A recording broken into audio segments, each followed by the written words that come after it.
It was 405 years ago that Galileo Galilei discovered the moons of Jupiter and revolutionized our understanding of science at the time. No longer were we, the Earth, the center of the universe.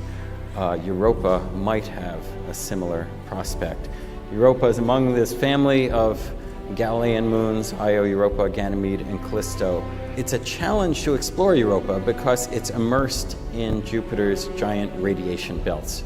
Jupiter's magnetic field is enormous, acts to accelerate particles in the Jupiter system, and therefore makes it a challenge to explore Europa. When you look at Europa, it doesn't look like our moon or most other natural satellites. It's not covered with craters. And from the sparsity of craters, we can say that the surface age of Europa is about 60 million years. So something has repaved Europa's surface in the time since dinosaurs roamed the Earth. This is what we think the interior of Europa is like. A thin skin, about 100 kilometers or so thick, of H2O. It was a magnetometer that told us there's probably an induced magnetic field at Europa. And what could be causing that induced field but a salty liquid water ocean relatively close to its surface. As Europa and Io and Enceladus go around their parent planets, it's in an eccentric orbit. So as they get closer to the parent planet, they're stretched out, and farther away they contract a bit. And Europa's orbiting in 3.5 Earth days. Every 85 hours, its surface is going up and down by about 30 meters. So that flexing is causing heating, frictional heating inside the moon, which can maintain an ocean. It can also cause cracking of the surface. It's a bizarre array of ridges and bands and cracks that we think are related to this flexing and kneading of Europa's surface. That ocean, we believe, is in direct contact with the rocky mantle below, making it pretty unique among icy satellites.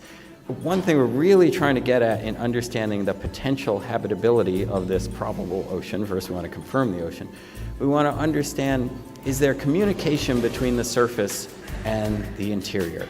Because on the surface, we know there are lots of oxidants made by the irradiation of Europa's surface. And if those oxidants can get into the ocean, that would be a fantastic fuel for life.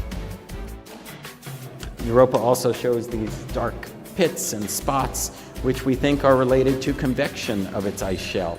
Europa shows some regions where it looks like the surface has been disrupted. This kind of looks like an Arctic ice flow. The surface has been broken up, disrupted.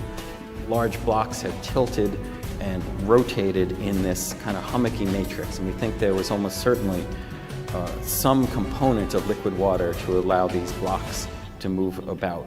There might be lakes below Europa's surface in the ice shell, in the shallow ice shell today. So NASA gave the green light to a Europa mission just this past summer. And we've been looking at what we've been calling the Europa Clipper concept, NASA to pick the real name in the coming years, a solar-powered mission that would make many, many flybys of Europa, equipped with the types of spectrometers, imagers, etc., to characterize Europa's potential habitability.